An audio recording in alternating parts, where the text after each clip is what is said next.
Say Kenyatta Jones killed Morgan Bazemore and Alicia Herford in 2021. The victims were mother and daughter. The original charge was murder, but Jones has pleaded down to manslaughter. Allison Basil has details on the change.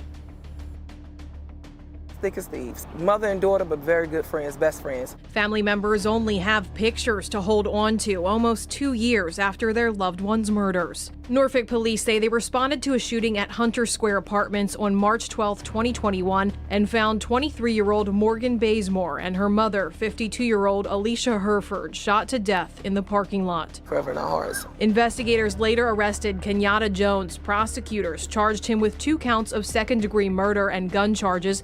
They say Bazemore and Jones had an on-off relationship. We have all been waiting and anticipating, trying to leave it, in the hands of justice. But last week, Norfolk Commonwealth's attorney Ramin Fadahi says Jones agreed to a plea deal and pleaded guilty to 2 counts of voluntary manslaughter. Bazemore's aunt didn't want to go in front of the camera. She says prosecutors initially told her Jones could get 30 years in prison, but now after the deal, he may only get 8. Our family is completely hurt and disappointed. Fadahi couldn't say much about the case, but says, quote, "We made the offer as the best of a series of options based on the limited evidence we had." Bazemore's aunt says her family wants more answers about why this case didn't go to trial. Something else needs to be done about this whole system, this whole corruption. How do you shoot 2 people and you walk away with 4 years? You can hit a geese or a dog and get more time. So how do you get just 8 years total for 2 beautiful souls? Jones is scheduled for sentencing on July 14th. In Norfolk, Allison Basil, 13 News Now. This is the story of Morgan Bazemore, a 23-year-old from Norfolk, Virginia, who died tragically on March 11, 2021, along with her mom, Alicia Herford. Morgan worked as a data analyst and had 2 kids. She had been in an on and off relationship with Kenyatta Jones, 29, for a while. One day, things got heated between Morgan and Kenyatta, and he ended up shooting Morgan and her mom. This left their families heartbroken and the community demanding justice. Welcome to Off the Wall Crimes, Lost Souls Edition. Hit the subscribe button and bell to be notified for more Off the Wall crime stories. This account brings us to Norfolk, Virginia, a city renowned for its distinct charm and strong community connections.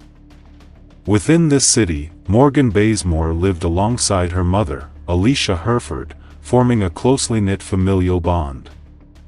Morgan was known as a loving daughter, sister, and aunt, characterized by her vibrant personality and zest for life.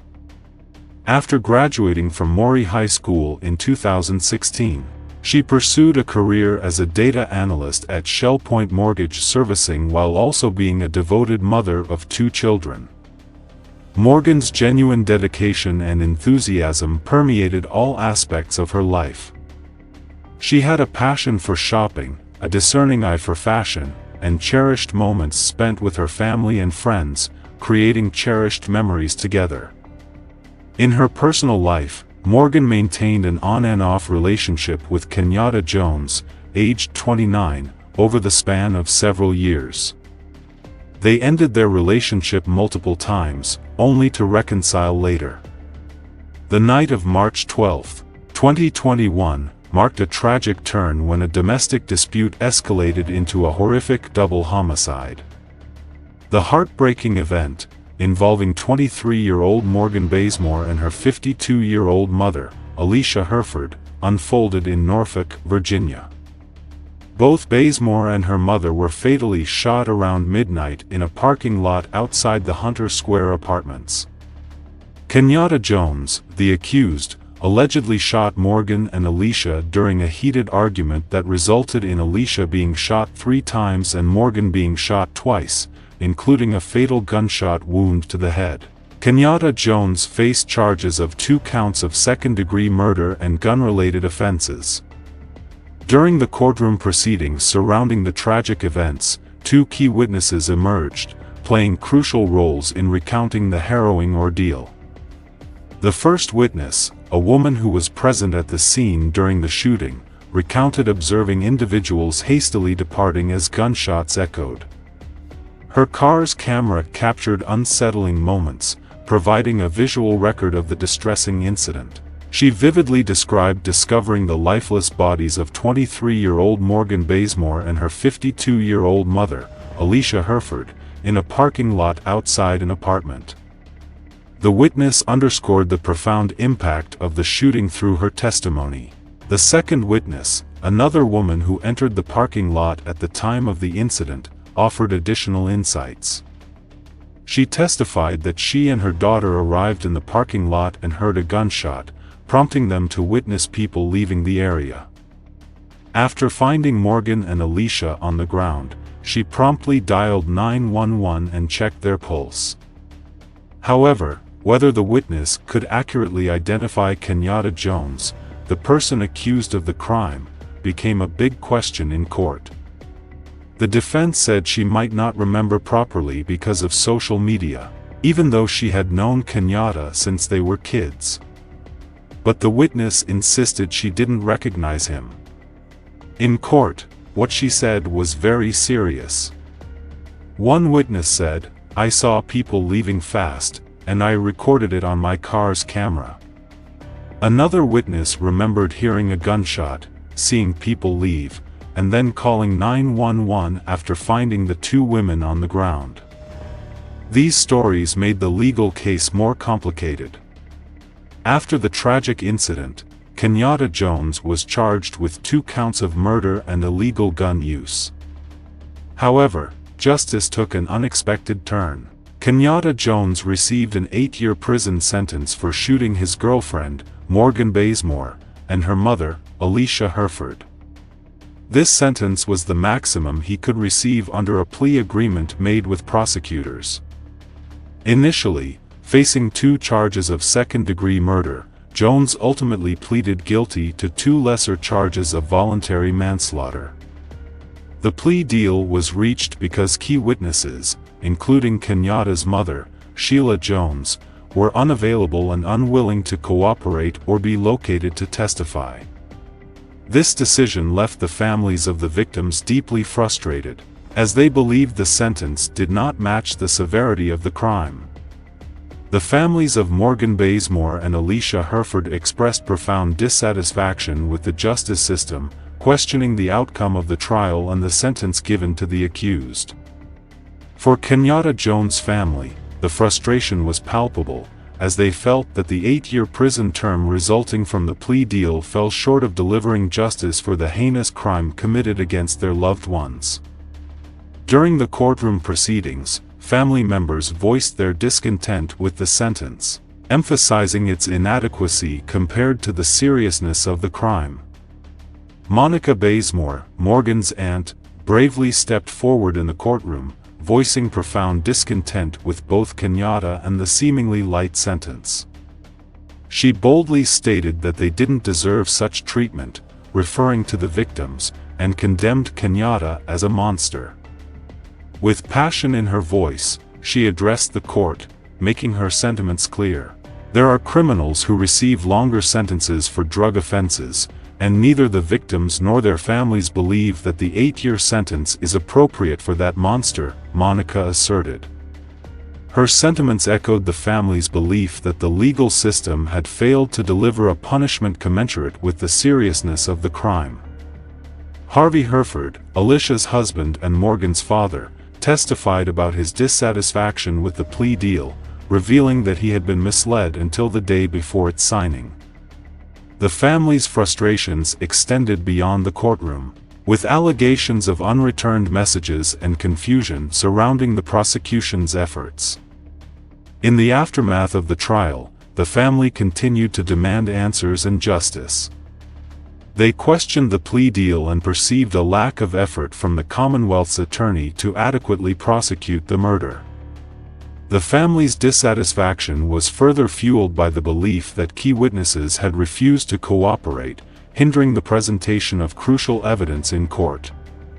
The tragedy that befell Morgan Bazemore and Alicia Hereford is a painful narrative of lives cut short, leaving behind a trail of sorrow and unanswered questions. The tragic events that unfolded on that dreadful night should never have happened in a fair and compassionate society. Morgan Bazemore and her mother, Alicia Herford, should have been allowed to thrive and contribute to their community, enjoying the bonds of family and the promise of the future. Instead, their lives were violently taken in a shocking act of double homicide, shattering the peace of a Norfolk neighborhood. The pain of their untimely deaths resonates not only within their immediate family but throughout the entire community. Morgan, a mother of 2 children, was described as a loving and caring person, a sentiment echoed by her aunt, who portrayed her as inseparable from her mother, Alicia. The void left by the absence of Morgan and Alicia is immeasurable, and the impact on those who knew and loved them is profound. Preventing such a tragedy requires a multifaceted approach involving societal awareness, intervention, and support systems. Domestic disputes, especially those marked by violence, should never escalate to such devastating extremes. Resources for counseling, conflict resolution, and support for victims must be readily available to prevent the escalation of volatile situations.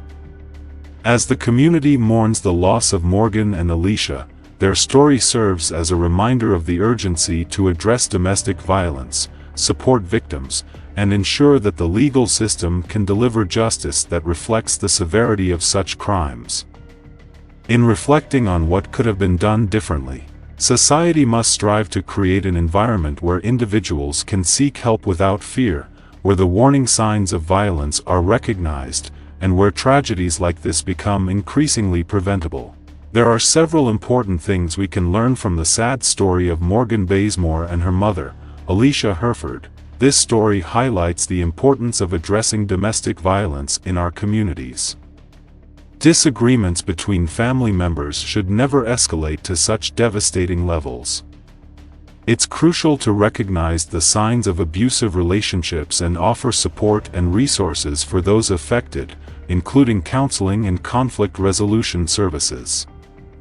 It's important to have resources and plans in place to stop arguments from getting worse.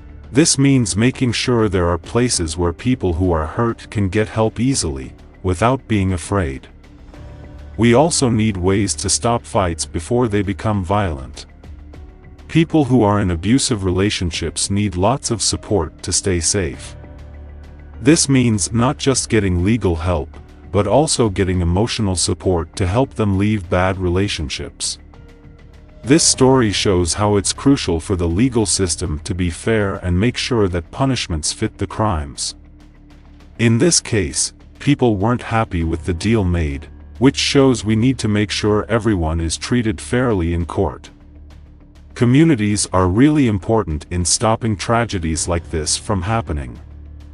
We need to be aware of the problems of domestic violence and help those who are suffering. By doing this, we can make sure that these bad things don't happen as much.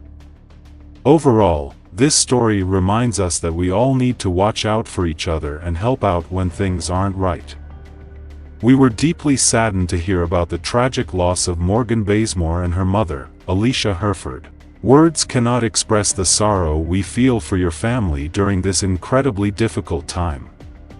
Morgan's vibrant personality and love for life, as well as Alicia's presence in the community, will be deeply missed by all who knew them. Their untimely passing has left a void that cannot be filled, and their memory will forever live on in the hearts of those who loved them. We offer our sincerest condolences to you and your family as you navigate through this unimaginable grief. Please know that you are in our thoughts and prayers, and we are here to offer support in any way that we can. May you find strength and comfort in the love and support of those around you during this challenging time. Thanks for watching Off the Wall Crimes, Lost Souls Edition. I will see you in the next video.